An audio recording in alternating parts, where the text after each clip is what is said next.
क्या चाइना ने ग्रेजुअली भूटान के सामने ये साबित कर दिया है कि भूटान की फ्यूचर ग्रोथ चाइना से होकर जाएगी?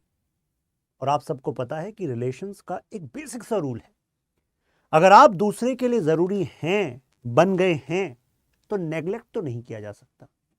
रिलेशंस अगर खराब थे तो सुधार की तरफ आएंगे ही आएंगे।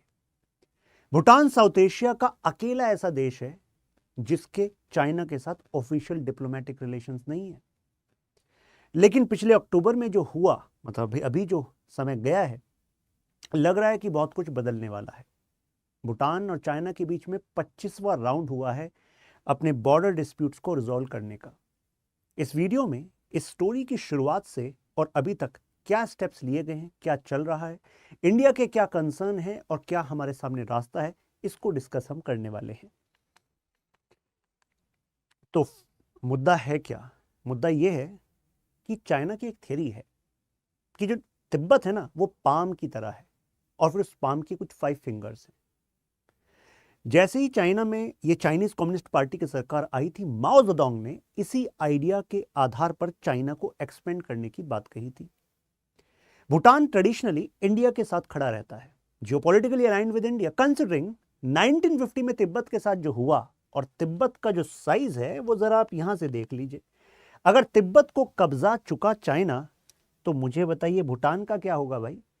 तो भूटान को तो लगेगा ना, बेहतर है कि इंडिया की सुरक्षा में रहे। तो शुरुआत में डिफेंस, फॉरेन अफेयर्स जैसे एंगल में इंडिया वही किरदार निभाने की बात कर रहा था जो ब्रिटिशर्स निभाते थे। लेकिन ग्रेजुअली अब भूटान जो है बदल रहा है। लेकिन कितना चाइना जरूरी है, कितना इंडिया जरूरी है, ये अभी आपको पता लगने वाला है। तो ये एनेक्सेशन का इनका कंसर्न था। अब यहां पर चाइना जो है सलामी स्लाइसिंग टेक्निक का इस्तेमाल करता है। सलामी स्लाइसिंग का मतलब होता है कि आप किसी की टेरिटरी का कुछ पार्ट लो और कहो ये मेरा है, ये मेरा है, ये मेरा है, ये मेरा है, और हर जगह कहते रहो, तो अल्टीमेटली वो डिस्प्यूटेड घोषित हो जाएगा। फिर वो वास्तव में जिसका है उसको भी डाउट होने लगेगा, यार वास्तविकता में बात तो यह है कि यहां रह तो कोई नहीं रहा था, क्योंकि आप सबको पता है हिमालयन स्टेट्स हैं, भूटान, इंडिया, हिमालयन रीजन, ऐसे ही चाइना। तो बीच में इतने सारे एरियाज ऐसे हैं कि जिस पर एक्चुअली कोई रहता नहीं है, अनइनहेबिटेड जोन है। तो ऐसे में उस पर क्लेम करने का ये चाइना का तरीका है। तो एक समय पर जो क्लेम शुरुआत हुआ था नदर्न पार्ट्स और वेस्टर्न पार्ट से, रिसेंटली एक खबर है कि चाइना ऑफिशियली कह रहा है कि आपके ईस्टर्न पार्ट में जो सैक्टिंग सेंचुरी है ना, ये भी तो हमारी है। अब भूटान इज लाइक, यार तुम्हारी डिमांड ही बंद नहीं हो रही। पहले तुम कह रहे थे नदर्न पार्ट में परसम लंग, और ये यहां पर वेस्ट में ये डोकलाम, यही तुम्हारा है। इसके अलावा दो दो चार चार जो पॉइंट तुमने बताए, अभी दिखाएंगे, वो तुम अपने बता रहे थे। लेकिन नदर्न पार्ट में और आपके वेस्टर्न पार्ट में, यानी कि ये देखिए यहां पर ही रहा भूटान कि नदर्न पार्ट में, वेस्टर्न पार्ट में बता रहे थे, अब तुम कह रहे हो ईस्टर्न पार्ट में भी है। तो एनालिस्ट्स का कहना है कि ये चाइना का तरीका है कि दबाव को समझ जाओ और स्थिति के को बदलने के लिए हमारे पास आ जाओ। पहली बार ऐसा हुआ है कि भूटान का कोई फॉरेन मिनिस्टर ऑफिशियली चाइना गया है, क्योंकि ऑफिशियल डिप्लोमेटिक रिलेशंस नहीं है, राइट? तो प्रेशराइज कर दो इतने इशू को, ऐसा प्रेशर बना दो कि वो फिर रिजॉल्व करने के लिए ही तैयार हो जाए। 1950 में एक क्लेम किया था उन्होंने, और फिर उसके बाद से ये इशू बढ़ने लग गया। तो उस टाइम पर तो भूटान ने सोचा था कि चलो चाइना इंडिया के साथ स्ट्रेटेजिक रिलेशनशिप रखेंगे। कारण, क्योंकि इंडिया ने एक गारंटी तो दी थी, आपकी सॉवरेनिटी बरकरार रहेगी, इंडिया आपको प्रेशराइज नहीं करेगा टू गेट एनेक्स्ड और become part of Indian territory. इसी वजह से भूटान एक इंडिपेंडेंट नेशन की तरह ही रहता है। अब जब 1950s में जब इन्होंने क्लेम करा, तो उसके बाद चाइना ने रोड कंस्ट्रक्शन, इंफ्रास्ट्रक्चर, इसके थ्रू भूटानीज टेरिटरी पर अपना क्लेम बढ़ाना शुरू कर दिया। ये देखिए, पसमलंग, जकरलंग और ये डोकलाम, ये 3 प्रोमिनेंट हॉटस्पॉट्स हैं। यहां पर आपका नदर्न पार्ट हो गया और ये आपका हो गया वेस्टर्न पार्ट। डोकलाम तो आपको याद होगा 2017 में भारतीय फौज यहीं पर ही चाइना के सामने खड़ी थी, क्योंकि चाइना क्या कर रहा था, आपको एग्जैक्ट पिक्चर यहां पर बता दूं, यहां पर रोड लेकर आ रहा था, तो यहां पर हमारी फोर्सेस खड़ी होगी, भाई इससे आगे नहीं जाने देंगे। भूटान की सुरक्षा का जिम्मा है ना हम पर। और अब इसमें सरप्राइजिंग ट्विस्ट पता है क्या है?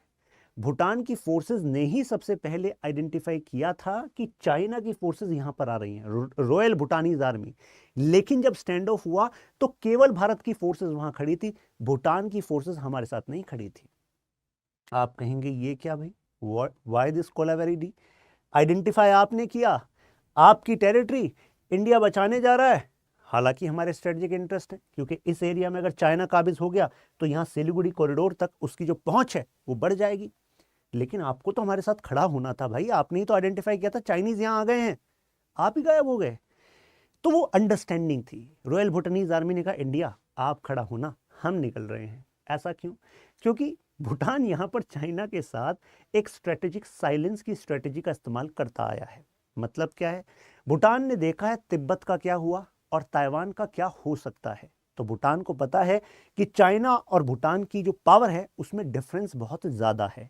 तो ऐसे में वो कोई प्रोवोकेशन, कोई रिस्क नहीं लेना चाहता।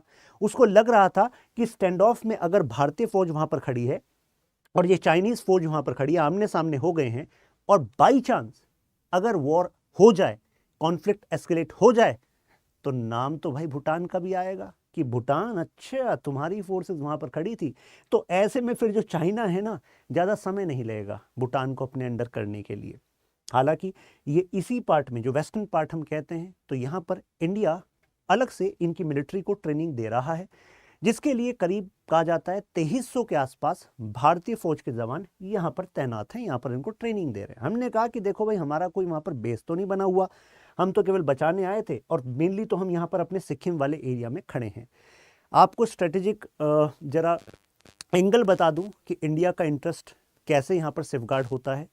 यहाँ पर जो चाइना करना चाह रहा है इस रोड बिल्डिंग से, वो यहाँ पर एक जलफेरी रिज है, जैसे पहाड़ी है रिज, तो उसके ऊपर रोड बनाकर वो चाहता है कि यहां पर उसकी स्ट्रेटेजिक स्ट्रेंथ बढ़ जाए, कि यानी कि अगर कॉन्फ्लिक्ट की बात हो तो सीधे यहां पर वो निशाना कर सके, जिससे कि हमारे नॉर्थ ईस्ट पार्ट को हमारे इधर वाले पार्ट से कट ऑफ कर दे। लेकिन खुशी की बात यह है, अभी तक तो जो यहाँ पर टॉप रिजेस हैं, जो टॉप पोजीशंस हैं, उस पर हमारी ही फोर्सेस तैनात हैं। प्लस ये जो रीजन आप देख रहे हैं सिक्किम वाली साइड वाला, यहाँ पर एक वास्ट प्लेन लैंड भी है, जिस पर कि इंडिया वहां पर एक ऑफेंसिव स्टांस रखता है। तो यानी कि अगर कभी इस रीजन पर अगर चाइना यहां पर काबिज होता है, तो हम अगर चाहें तो चुंबी वैली को यहां से कट ऑफ कर सकते हैं, जिससे कि चाइना आगे ना बढ़ पाए। So this strategic strength we are having due to this Sikkim plain part. देखिए, चाइना ने फोर्स किया भूटान को कि भाई अब हमने यहाँ पर रोड बना रही है, तो लार्ज स्केल इंकर्शन हो गया है, तो ये डिस्प्यूटेड टेरिटरी है, तो आपको इसको रिजोल्व करना पड़ेगा। भूटान वाज लाइक कि भाई ये कब से डिस्प्यूट हुआ?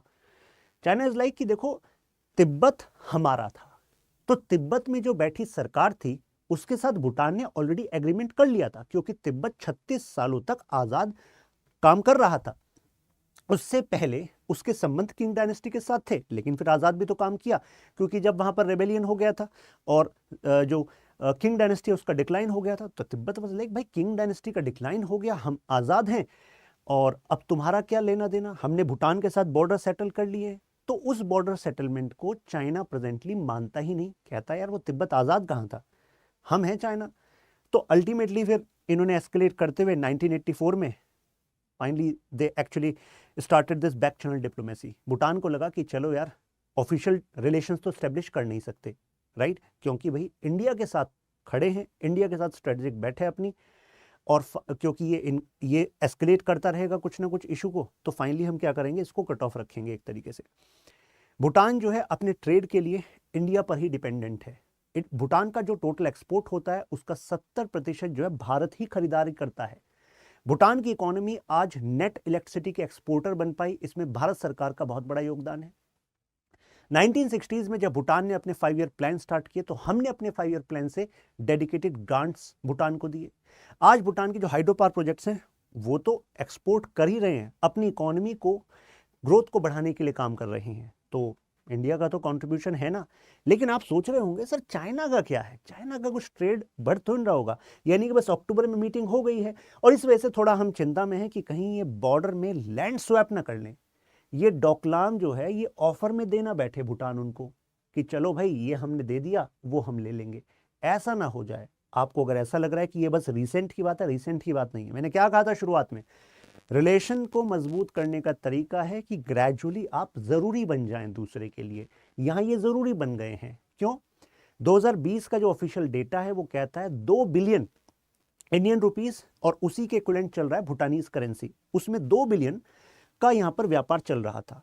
और 2 ही सालों में, लेटेस्ट डेटा 2022 का है, 2022 में क्या लगता है कि 2 बिलियन से भूटान और चाइना का ट्रेड कितना हो गया होगा? अंदाजा लगाओ आप। तो आप कहोगे सर डबल हो गया होगा। अगर भाई चाइना डिपेंडेंट बनाना चाह रहा है, डबल हो गया होगा, 2 से 4 हो गया होगा, ट्रिपल हो गया होगा, ऐसा सोच रहे होगे। हो गया है 15 बिलियन, 15।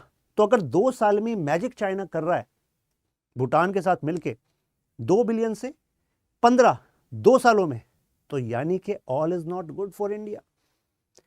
क्योंकि चाइना की ट्रिक ही ये है कि आपकी इकोनॉमी को जो जो जरूरी है, इलेक्ट्रॉनिक अप्लायंसेस, जो भी चीजें आपको जरूरी है, मशीनरी एटसेट्रा, हमारे पास हैं, हम पहुंचाएंगे ना। तो एक तरीके से ये इकोनॉमिक डिप्लोमेसी को फ्रंट पे रख के ये बॉर्डर पॉलिटिक्स चाइना कर रहा है। तो दैट इज कोर कंसर्न। अब देखिए यहां पर इसी ऑफर की मैं बात कर रहा था। 24वां राउंड हुआ, 25वां राउंड, और 25वें राउंड में यहां पर अब डर यह है कि कहीं ये पैकेज डील की बात ना कर लें। पैकेज डील पहली बार नहीं हुई है, अभी मैं आपको पूरी क्रोनोलॉजी भी दिखाऊंगा।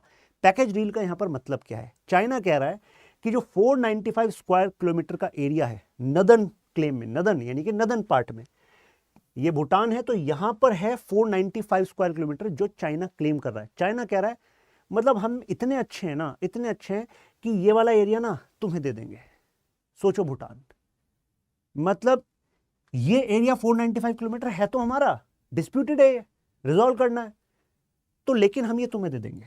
बदले में हमें क्या चाहिए भाई? हम तो देखो बहुत ही सीधे लोग हैं, बदले में हमें छोटा सा दे दो, ये 89 स्क्वायर किलोमीटर का डोकलाम दे दो, बस इतनी सी बात।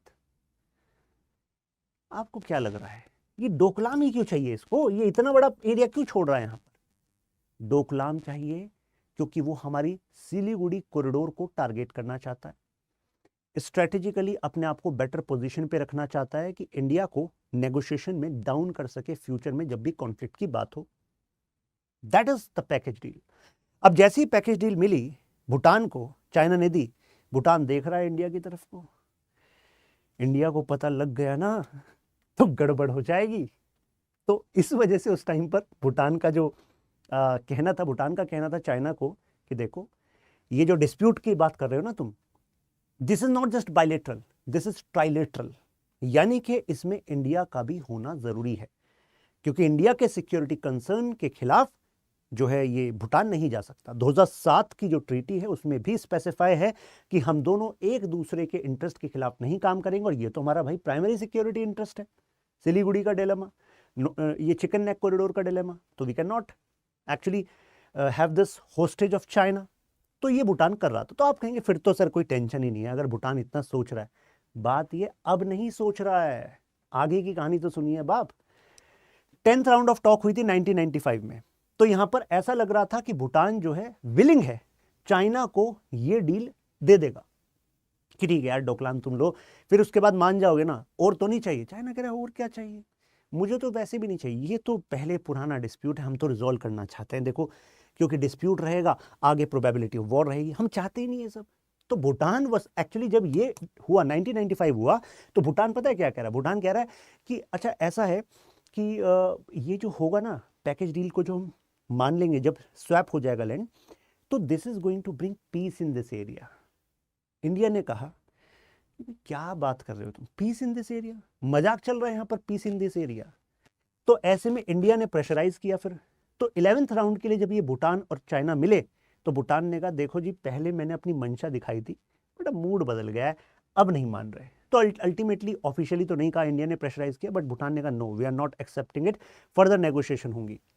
1998 China and Bhutan sign an agreement कि भाई चलो फिलहाल जो अभी बॉर्डर है उसको फ्रीज कर लेते हैं।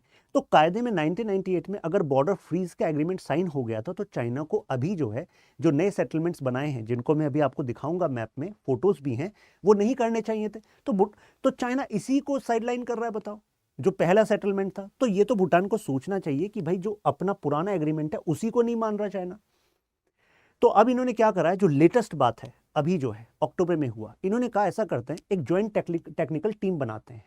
ठीक है, दोनों देशों की मिलकर कुछ लोग होंगे, एक्सपर्ट्स होंगे, और वो टेक्निकल टीम बनेगी। वो अपने हिस्टोरिकल क्लेम्स, प्रूफ्स वगैरह के आधार पर डिमार्केशन करेगी, यानी कि वो डिमार्केशन करेगी, डिलिमिट करेगी कि कौन सा एरिया किसका है। आपको इस जेटीसी में कोई इंडिया दिख रहा है? नहीं दिख रहा। तो यानी कि भूटान का जो ट्राइलेटरल वाला स्टैंड है वो हमें बदलता हुआ दिख रहा है कि नहीं दिख रहा है? भाई दिख रहा है। और अगर ये मिलकर डिमार्केशन कर लेंगे तो हम क्या कर रहे हैं भाई? यहां पर हम क्या करेंगे? अगर इन्होंने पहले से डिमार्केशन कर लिया और सेटल कर लिया, जी हमने तो साइन कर दिया, फिर what is going to happen then? Domestic economy का एक बड़ा एंगल है जो आपको बताया कि भूटान को लग रहा है कि इनके जो युवा है ना, जैसे भाई आप युवा हैं अगर, तो आप सोच रहे होंगे कि भाई मैं तो वहां काम करूंगा जहां बेटर अपॉर्चुनिटीज मिलेंगी। भूटान के युवा को लग रहा है कि यार हमारी इकोनॉमी ना मॉडर्नाइज नहीं हो पा रही, तो चलो हम कहीं दूसरे देश में चलते हैं। अब भूटान की जो सरकार है वो चाहती है कि भाई युवा अगर वहां पर रहेगा, काम करेगा, तभी तो इकोनॉमी, तभी तो समाज आगे बढ़ेगा। यही छोड़ के जाने लगे देश तो क्या होगा? तो युवाओं की मांग है मॉडर्नाइज करो। तो मॉडर्नाइज करने के लिए चाहिए आपको सस्ता व्यापार, आसान शर्तों पर आप बेच भी सको, और साथ में आपके पास इक्विपमेंट्स, इलेक्ट्रॉनिक्स, चाइनीज प्रोडक्ट्स वो आ जाएं। तो इन्हें शौक लगा है, जरूरी भी होता है भाई चलो, लेकिन अब इनकी मार्केट जो है वो फ्लड होने लगी है चाइनीज प्रोडक्ट से, तो ये चल रहा है। तो ऐसे में इनको लग रहा है कि चाइना फ्यूचर की प्रोग्रेस के लिए इनएविटेबल है, इनएलिनेबल है, क्योंकि जब वो इक्विपमेंट्स सब चीज़ें आने लगेंगी तो नई नई तरह की इंडस्ट्री भी बिल्ड हो जाएंगी। लेकिन फिर भी ये सस्टेनेबिलिटी के साथ बैलेंस करके चलना चाहते हैं। ये डेटा मैंने आपको बताया 2 से 15 बिलियन, राइट? यूथ का एक्सोडस हो रहा है, इसको बचाना है, तो पार्टनरशिप ये चाह रहे हैं चाइना के साथ। तो इनका कहना है कि अब चाइना और भूटान जो है ग्रो करेंगे, और चाइना जो भूटान है वो धीरे धीरे धीरे धीरे अपनी जो प्रॉब्लम्स हैं, जो बॉर्डर कॉन्फ्लिक्ट है, उसको रिजॉल्व ही कर लेगा चाइना के साथ। डिप्लोमेटिक रिलेशन इसका एक रास्ता होंगे। अब इंडिया पर क्या इंप्लीकेशन है? ये तो डिप्लोमेटिक रिलेशन की बात कर रहे हैं। ये रहा डोकलाम, और यहां देखिए ये है नाथुला पास, ये है चुंबी वैली। तो अगर यहां पर चाइना आ गया तो सबसे पहली बात कि जो चुंबी वैली है ये खुद ही क्या हो जाएगी? नैरो हो जाएगी। ये सिलीगुड़ी कॉरिडोर है, तो हमारे लिए तो भाई एक तरीके से हो गया कि भूटान ने गिफ्ट दे दिया। इतने सालों से जिस पौधे को हमने नर्चर किया था, पेड़ बनाया था, और आज उसने छाया जो है, फ्रूट्स जो है, वो किसी और को देने लग गया। तो कहने का मतलब है कि this is going to create issue for our Chumbi valley, right? तो अभी जो एक्सपर्ट्स हैं, डिफरेंट डिफेंस स्ट्रेटजी एक्सपर्ट, सबका ये कहना है कि भूटान की इन टॉक्स को हल्के में बिल्कुल नहीं लेना चाहिए। कायदे में इस समय भारत की सबसे बड़ी न्यूज ही ये बननी चाहिए, and we should actually discuss, debate and ask our government कि भाई क्या चल रहा है। क्योंकि अगर इनके बीच में ये सेटलमेंट हो गया, व्हाट आफ्टर देन? मतलब ये तो एक तरीके से हो गया, लॉन्ग टर्म इंपैक्ट होगा उसका। अगर इन्होंने लैंड स्वैप कर लिया, डोकलाम पर चाइना आ गया, तो चुंबी वैली में ज्यादा आगे चाइना आ जाएगा, सो ये तो लॉन्ग टर्म इंपैक्ट हो जाएंगे। तो ऐसे में एक्सपर्ट्स का कहना है कि भाई डॉक्टर जयशंकर को, भारत सरकार को भेजना चाहिए भूटान, और भूटान में फिर जो साम दाम दंड भेद, तो जो नीतियां हैं भाई, रियलिस्ट पर्सपेक्टिव कहता है कि 3 एस हैं, स्टेट, सेल्फ हेल्प, सर्वाइवल। तो देश की सर्वाइवल की बात है। मतलब सिलीगुड़ी कॉरिडोर भाई, कैसे हम ऐसे यहाँ पर चाइना को आगे बढ़ने देंगे? और चाइना वहां आया तो चाइना रुकने वाला नहीं है। चाइना का इतिहास है कि चाइना ने, अगर साउथ चाइना सी में उनके क्लेम को देखो, तो पहले से उन्होंने पैरासल आइलैंड पर क्लेम नहीं करा था, पहले केवल कुछ पार्ट ऑफ स्पार्टले पर किया था। तो साउथ चाइना सी में भी वो धीरे धीरे धीरे आगे बढ़ता रहा। तो हमें समझना चाहिए, और भूटान को भी समझना चाहिए कि China is not going to stop there. China is looking at Sinocentric century, कि वो चाहता है कि वो हेजमोन बने और अपने तरह का हेजमोन बने। तो इंडिया को प्रॉब्लम हो जाएगी उससे। हमारी कहने के लिए यूनिक और स्ट्रेटेजिक रिलेशनशिप है थिम्पू के साथ। तो अब देखना बाकी है, इसी रिलेशनशिप का टेस्ट है अब, कि भाई कहां तक वो अपनी रिलेशनशिप हमसे मानते हैं। अभी तक वैसे वास्तविकता ये है कि डिफेंस की बात हो, सिक्योरिटी की बात हो, तो इंडिया सबसे बड़ा उसका पार्टनर है, राइट? चाइनीज इंकर्शंस ये बढ़ते रहे। ये देखिए, ये है वो रोड जो चाइना ने बनाई। तो चाइना एक तरीके से इंफ्रास्ट्रक्चर, ग्रेजर्स, इनका इस्तेमाल करके इस एरिया में वो बढ़ गया। डोकलाम वाली बात आपको याद है, देखिए ये रोड यहां पर आई, आमचो रिवर से होती हुई ये रोड यहां पर आई, और फिर यहां पर ये आप देख रहे हैं डोकला, और ये चाइनीज कैंप्स थे, ये इंडियन कैंप्स थे। तो यहां पर हम खड़े हो गए, यहां पर ये खड़े हो गए, तो ये स्टैंड ऑफ हुआ था। हमारा मानना था कि ये इसको आगे बढ़ाकर यहां पर लाएंगे, इंडिया की साइड लाएंगे, और फाइनली हमारे लिए नुकसानदायक होगा। चाइना का कहना था नहीं नहीं नहीं, ये तो टर्निंग पॉइंट है, हम वापस मोड़ेंगे। लेकिन अगर ये वापस भी मोड़ते हैं तो भी ये कुछ स्ट्रेटेजिक लोकेशंस जो हैं, जैसे झलपेरी रिज, देखिए ये है झलपेरी रिज, तो इस तरफ आ सकते हैं ये, तो झम्पेरी रिज की तरफ आएंगे तो दैट इज ऑल्सो कि उनको हाई पॉइंट मिल जाएगा to target strategic locations in Indian side. तो हम तो चाहते नहीं है कि इनका ये टर्निंग पॉइंट वाला पार्ट भी बने, क्योंकि ये है जफेरी रिज, तो यहाँ नहीं आना उनको। और चाइना ने ऑलरेडी जो है वहाँ पर मॉडर्नाइज्ड विलेज स्टैब्लिश करने शुरू कर दिए हैं। ये देखिए जो ये रोड जा रही है, यहाँ पर पूरा रोड बिल्ड कर रखा है मोचू रिवर के आसपास। अब आप सोचेंगे जब इतना कुछ भूटान की टेरिटरी में हो रहा है तो भूटान कर क्या रहा है? भूटान ये कर रहा है साइलेंट डिप्लोमेसी। भूटान गौज कर रहा है कि प्रोवोक ना करे, इम्बैलेंस बहुत ज़्यादा है, चाइना एक्ट ना कर दे, तिब्बत और ताइवान वाला इशू ना हो जाए।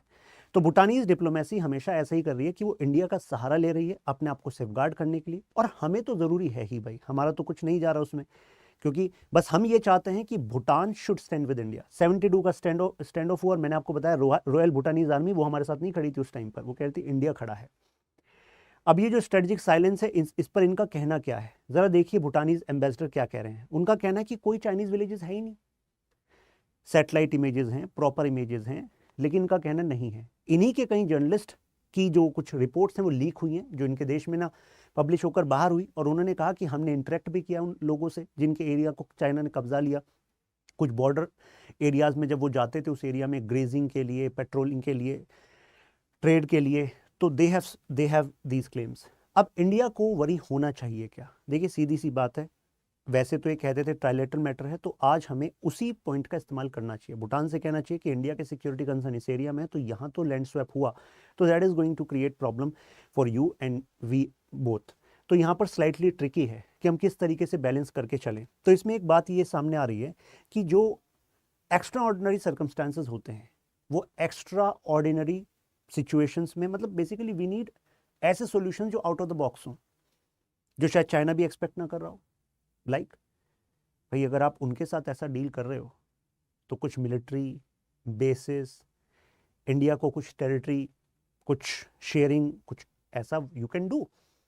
दुनिया में ऐसा हुआ है कि जब किसी का सिक्योरिटी कंसर्न या दूसरे की इकोनॉमी का कंसर्न रहा है तो ऐसा भी हुआ है, पैसा दिया गया है और कुछ एरिया को शेयर किया गया है, तो कुछ ऐसा करके चुंबी वाली साइड पर रीड्रॉ किया जा सकता है। लेकिन ऐसी बात अभी हम कर नहीं रहे, क्यों? क्योंकि नाराज हो जाएंगे ना। अभी देखिए इन्हीं के पार्लियामेंटेरियन क्या कह रहे हैं, कह रहे हैं कि ये साउथ एशिया की एक आदत है कि यहाँ पर देशों में ऐसा होता है कि जैसे ही चाइना के साथ भूटान बॉर्डर टॉक्स करता है तो माना जाता है ये इंडिया के लिए खतरा है। इनका कहना है कि इंडिया के लिए कोई खतरा नहीं है, इससे कोई खतरा नहीं है। इनका कहना है कि इससे तो लॉन्ग स्टैंडिंग पीस हो सकता है ये सारा कंफ्यूजन ही खत्म हो जाए और आगे तक ना हो।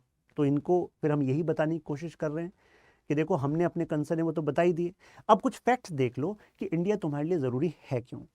70% भूटान का टोटल एक्सपोर्ट इंडिया में आता है, तो आपकी इकोनॉमी के लिए इंडिया ज़रूरी है। आपके हाइड्रो पावर प्रोजेक्ट्स में इन्वेस्टमेंट है, ज़रूरी है कि नहीं एनर्जी। सिक्योरिटी कोऑपरेशन है, हमारी जो मिलिट्री ट्रेनिंग टीम है वो ऑलरेडी आपके लोगों को ट्रेन करती है, और अगर चाइना ने कुछ सरप्राइज़ दिया तो हम ही हैं जो बचाने आएंगे। 2007 में हमारा एग्रीमेंट था कि एक दूसरे के इंटरेस्ट को ध्यान में रखना है और स्ट्रेटेजिकली पोजीशनड है।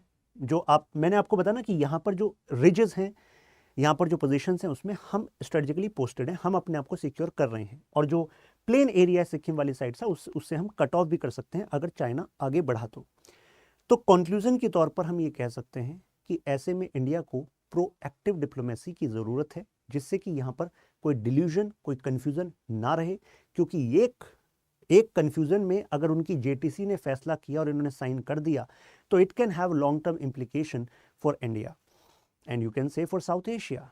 क्योंकि एक बार फिर प्रूव हो जाएगा कि भाई चाइना की जो दबाव वाली जो नीति है कि वो ईस्टर्न साइड में अब कहने लगा कि साक्तिंग वाइल्ड लाइफ सेंचुरी भी हमारी है। अब ये सोचो, ये पहले नहीं कह रहा था, अब इसको भी अपना कह रहा है। अब इसको अपना क्यों कह रहा है? वो कह रहे देखो अरुणाचल प्रदेश अपना है ना, अरुणाचल प्रदेश हमारा है चाइना का, और ये वाला एरिया ना अरुणाचल प्रदेश का एक्चुअली, तो ये हमारा एरिया ना भूटान तुम्हारे पास है। अभी तक हमने क्लेम नहीं किया था लेकिन अब हम क्लेम कर रहे हैं। तो ये तरीका है जिससे प्रेशराइज किया जा सके कि इमीडिएटली सॉल्यूशन निकालने को तैयार हो जाए भूटान की, कहीं चाइना फर्दर इनकर्शन न करने लग जाए इस एरिया में। ऐसा भूटान के साथ हो रहा है। Discuss the challenge India faces amid Bhutan China closeness. तो मुझे लगता है कि इस वीडियो से आपको क्लैरिटी तो मिल गई होगी, क्या चैलेंजेस हैं हमारे सामने, आपके क्या व्यू पॉइंट हैं, क्या होना चाहिए, आप कमेंट्स में बताइएगा। इस वीडियो को आप शेयर भी कर सकते हैं अपने फ्रेंड्स के साथ।